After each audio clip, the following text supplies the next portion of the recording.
Barakatah Yahweh, Barakatah Yahawashi, Bahasham, Rakahakwadash, Barakatum. First and foremost, I want to give all praises, glory, and infinite honors to Yahweh, Bahasham, Yahawashi. Double honors to the apostles and elders, a great millstone who rule and teach well. And peace and salutations to you sincere Akim out there, pushing this word in truth and sincerity to the four corners of the globe. May you brothers endure until the end. This is the brother Ra'aya with another video, and I'm going to start it off in Matthew chapter 24, verse 6. And ye shall hear of wars and rumors of wars. See that ye be not troubled, for all these things must come to pass, but the end is not yet.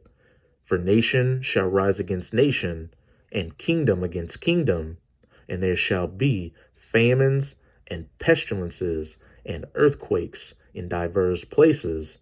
And these were some of the end times signs and prophecies that Yahawashi Hamashiach, whom the world ignorantly refers to as so-called Jesus Christ, told his disciples to look for, to know that the age of the rulership of the heathen nations was coming to its end.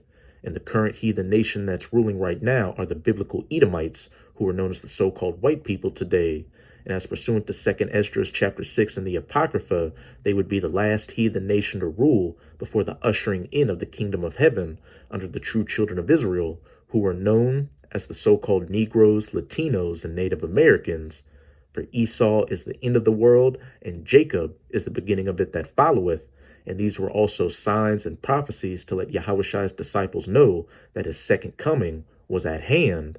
And if you have that spiritual eye salve, you can clearly see that these signs and prophecies are either in the process of taking place or taking place as we speak. And over the past couple of weeks, I've been doing videos showing that these different end time signs and prophecies are taking place. And in this video, I'll be specifically dealing with the pestilences. This is an article from the economiccollapseblog.com titled Nearly 2.8 million birds, mostly chickens and turkeys, have died in the first month of America's raging new bird flu, pandemic, pestilences. And for the rest of this video, I'll be referring to that P word as the situation due to YT's algorithms. But hey, this is yet another sign to show that we truly are living in the last seconds of these last days with all these end time signs and prophecies taking place right before our very eyes. But as it says in Matthew chapter 24, verse 8, all these are the beginning of sorrows. This is just the beginning. It's going to get much worse from here on out. We're living in the times of Yahweh Bahasham Yahawashi visiting this planet and you people on it for all the wickedness you've been committing, especially in the United States of America, which is going to feel it the worst. And also, we've got the Passover in the next couple of days, and always after the Passover, things heat up. After the Passover back in 2020, guess what happened? This whole situation with the Kragamuffin 19 kicked off. And here we are now with things continuing to get worse. And also, Apostle Tahar has deemed 2022 to be the year of Yahweh Bahasham Yahawashi, turning things up.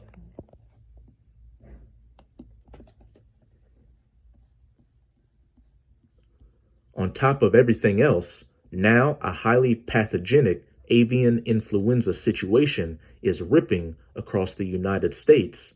And you Americans are already starting to feel pain. I did a video the other day showing that a recent poll showed that a lot of Americans are more stressed out than ever due to a whole host of issues. The Kragamuffin 19 situation that's been taking place over the past couple of years, inflation and hyperinflation coming, the war in Ukraine, etc., etc. At this point, you've got a high number of Americans that are alcoholics, addicted to drugs, and have been committing suicide. But remember, this is only the beginning of sorrows, and it has already resulted in the deaths of almost 2.8 million birds. Most of the birds that have died have been chickens or turkeys, and since this was just in the very first month of the situation, there is no telling how bad it could eventually become. What will the eventual death toll look like? Will it be in the tens of millions? This is definitely a possibility. And what would happen if the bird flu mutates into a version that spreads easily among humans too? We might want to start thinking about that, because that is possible too. And as we'll see later on in this video, hey, this could become a much bigger situation than just millions of chickens and turkeys dying off. I knew that the bird flu outbreak was bad, but I didn't know that it had gotten this bad. The following comes from a prominent farming website. With new outbreaks in Iowa and Missouri, nearly 2.8 million birds, almost entirely chickens and turkeys, have died in 1 month due to the highly pathogenic avian influenza, HPAI, the Agriculture Department said on Monday. The viral disease has been identified in 23 poultry farms and backyard flocks in a dozen states since February 8th, when the first report of high-path bird flu in a domestic flock was reported. 2.8 million dead birds in just 1 month. Will next month be even worse? And the number of states that have detected bird flu has actually gone up since that article came out. Nebraska just became the 13th state to detect a positive case of HPAI. To me, one of the most alarming things is that this flu just keeps hitting more commercial flocks. On Monday, officials announced that a commercial flock of turkeys in northwest Iowa had been affected. Officials announced on Monday that they have identified bird flu in a commercial flock of 50,000 turkeys in northwest Iowa, the state's second case of a VIRUS that has been identified in multiple U.S. states. Iowa agriculture officials and the U.S. Department of Agriculture confirmed the case in Buena Vista County, about 100 miles, 160 kilometers north of the case identified March 1st in a backyard flock of 42 ducks and chickens in Pottawatomie County. When one bird in a flock tests positive, all the birds have to be put down. That is how authorities try to contain the disease, but it just keeps popping up in widely diverse places. Just check out what has taken place within the past few days. In the past few days, officials have identified the situation on a southeast Missouri farm with 240,000 broiler chickens, a commercial mixed species flock in southeastern South Dakota, and an egg-laying hen operation in northeast Maryland. This is truly a nightmare, and we just learned that the H5N1 strain has been detected at yet another poultry farm in Delaware. Another Delaware poultry farm has identified the highly pathogenic avian influenza strain among their population, according to Delaware Department of Agriculture officials. According to officials, a pullet operation in Newcastle County identified the H5N1 strain following federal laboratory testing. All of the chickens at the facility were rapidly depopulated, and officials are assuring us that no infected birds will enter the food system. It is the first time since 2004 that avian influenza was identified in an area broiler farm. Officials with the Delmarva Chicken Association, DCA, said Wednesday all affected premises have been quarantined and birds are being or have been depopulated to prevent the spread. Birds from affected flocks will not be distributed to the food system, officials said. So not only is this a pestilence killing off a lot of chickens and turkeys, but hey, it could play in to the much bigger food supply system and the shortages that we're already seeing, which can also lead to what? Famines and pestilences. And we know according to the scriptures that biblical famines are coming, where many people all across the planet are going to die off from starvation. At this point, this situation is not just limited to one geographic area. There have been lots of cases on the East Coast, and there have been cases as far as West Nebraska and South Dakota.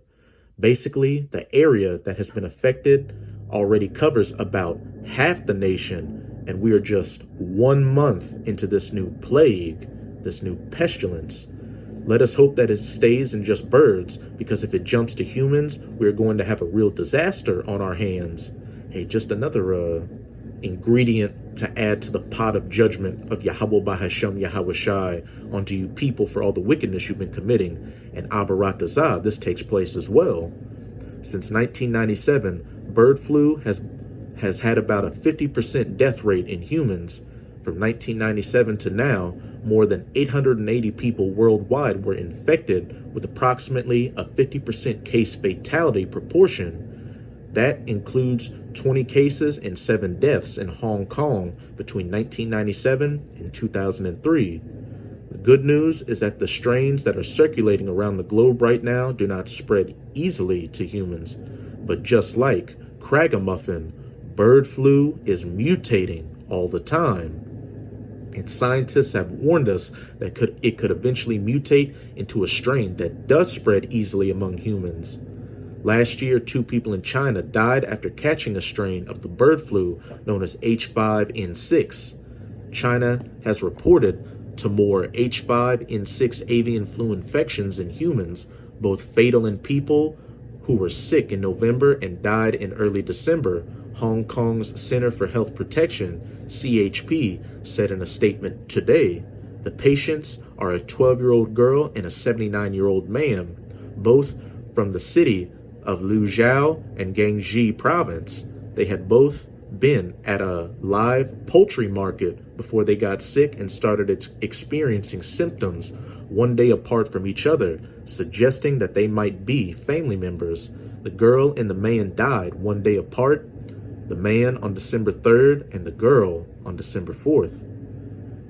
Personally, I have always been more concerned about H5N1, but the truth is that if any strain were to begin spreading like wildfire among humans, the death toll would be catastrophic.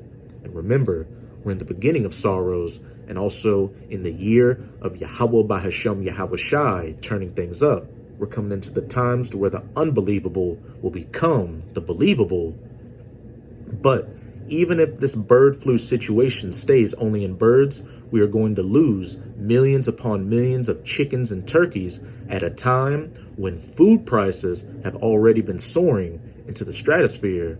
So this bird and turkey die-off and this bird flu pestilence that's taking place could play into the biblical famines that we know are going to take place, which leads me into my second article on endoftheamericandream.com. Beef is now a luxury meat, and Goldman Sachs says to brace for one of the largest energy supply shocks ever. And this was also published on March 9th of 2022. The new global economic crisis that we have entered into is starting to hit home with hardworking American families in a major way. I have been hearing from so many people that are absolutely horrified by how rapidly the price of gasoline is rising. Especially for those that have to drive a lot, this is going to cause a tremendous amount of pain. Food prices continue to surge as well, and high gas prices play into high food prices.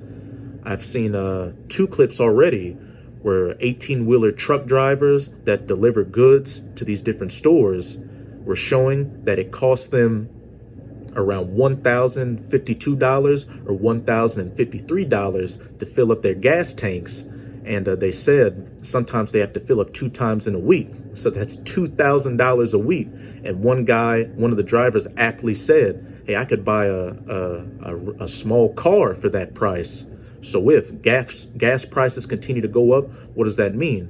Food prices will continue to go up, food becoming unaffordable for people, and also gas becoming unaffordable for truckers. You could see a lot of truckers leave the business. So then you don't have food getting delivered to these stores. So that would further lead to a disruption in the supply chain and food shortages in these stores. And on top of that, what did we just read in that previous article? 2.8 million chickens and turkeys have died off from the H5N1 bird flu in just 1 month alone, further exacerbating these coming food shortages. And this is particularly true when it comes to meat. Unless you are a vegan or a vegetarian, You are probably accustomed to eating quite a bit of meat on a regular basis, and being a vegan or a vegetarian won't help you either. Over these past couple of years, we've seen adverse weather events really affect farmers' ability to plant a sufficient number of crops. And then also, during this Cragamuffin 19 situation, you had the authorities tell a lot of the farmers to destroy a lot of crops in their croplands because they weren't able to be delivered to these stores. And also a couple of months ago, I did a video where different farmers were saying that the government told them to destroy their crops and fields purposely, or else they wouldn't receive lucrative government subsidies that really help them out. A perfect storm is brewing for famines, pestilences, and all these other end time signs Yahweh Bahashem Yahweh Shai told us were coming. Unfortunately, now we are being told that Americans are going to have to cut back due to global supply problems. In fact, a Yahoo Finance article that I came across earlier today actually referred to beef as a luxury meat. And I also did a video showing that due to high prices, you've had a lot of people stealing steaks and other red meats from stores like Walmart, which in turn caused Walmart to start putting metal cages with sensors on steaks and other red meats. And also, due to steak shortages that are already taking place up in places like, I believe, Pennsylvania, you had people fight at a restaurant due to the restaurants running out of steaks. And if people are already getting aggressive over limited food shortages right now, how do you think they're going to be when these store shelves are completely cleared out? Hey, they're going to get back into that dog-eat-dog caveman mentality where I'm going to break into shit, get it how I live, and take what I want. And this is exactly what the elites want. A lot of these supply chain disruptions and food shortages are artificial that the elites are bringing out to get you people desperate and in a state of chaos. And what's they're saying? Order out of chaos that would allow them to bring in a state of martial law and further implement their GREATRESET, the Fourth Industrial Revolution, their NW0, getting you people desperate and looking for any reprieve from all these different calamities happening. And they would come in like the good guy on a white horse and say, look, all you got to do is just follow after what we tell you to do, which ultimately is you receiving that charagma in Revelation chapter 13, verses 16 to 17, the MARKOFTHEBEAST, which is the RFID/NFC, MICROCHIPIMPLANT. Americans could be cutting steaks and burgers from their diets as inflation soars if beef packer profit margins are any indication. Processors like Tyson Foods Incorporated and JBS USA are making the least amount of money per head of cattle slaughtered in more than 2 years, according to data from Hedger's Edge LLC. That's a sign that demand for the luxury meat is flagging. In my entire life, I have never heard of beef being called a luxury meat. Have you? But with the way that the price of beef is rising, many Americans will soon only be able to eat it once in a while, and soon be able to eat it all. In normal times, those moving away from beef would be able to eat more what? Chicken and more turkey. But thanks to a devastating new outbreak, supplies of chicken and turkey are going to be getting a whole lot tighter. For much more on this, please see an article that I just published entitled, Nearly 2.8 Million Birds, Mostly Chickens and Turkeys, Have Died in the First Month of America's Raging New Bird Flu Situation, which you just read about in that first article. That's it with this second article. Hey, but as we can clearly see, we truly are living in the last seconds of these last days, in the times of Yahweh Bahashem Yahweh Shai, turning up these end time signs and prophecies and plagues and pestilences on you people for all the wickedness you've been committing on this planet. But now I'm going to close it out in 2nd Esdras chapter 16 in the Apocrypha, verses 17 to 19. Woe is me, woe is me. Who will deliver me in those days? The beginning of sorrows, and great mournings, the beginning of famine and great death, the beginning of wars, and the power shall stand in fear, the beginning of evils. What shall I do when these evils shall come? If you're a so-called Negro, Latino, or Native American who are the true children of Israel, or even an Israelite foreigner who looks like these heathen nations, and you've been convicted in your spirit after hearing the words of the prophets of Yahweh Bahashem Yahweh Shai, you should be doing everything you can right now to stay in the good graces of your power, Yahweh Bahashem Yahweh Shai, and turn away from the ways of this wicked world so you can hope to be of that elect number and have that protective hedge of Yahweh Bahashem Yahweh Shai over you to save you from these coming plagues and pestilences and calamities that Yahweh Bahashem Yahweh Shai is bringing on this planet. Verse 19, behold, famine and plague, which with those articles we just read from, hey, we can see that the pestilence are coming, and these particular pestilences could play into these coming famines, but we know both are coming regardless, and they're going to take a lot of people out. Behold, famine and plague, tribulation and anguish are sent as scourges for amendment, scourges for correction, scourges for punishment, scourges for judgment from Yahweh Bahashem Yahweh Shai on you people for all the wickedness you've been committing. Chiefly, you Edomites or so-called white people who have turned this planet into pretty much a giant trash can during this little season of your final rulership, beginning with the Renaissance, and 2/3 of the nation of Israel who are hard-headed and refuse to return back to their power, Yahweh Bahashem Yahweh Shai. So that's it with this video. And with this video, I hope you sincere Akim and Akwath were edified. Just keep strong, as we can clearly see we're almost out of this final wicked captivity of the heathen nations, chiefly of the Edomites. And as always, I'm going to say Abad Babal, Kwam Yasharala, and until next time, Shalom.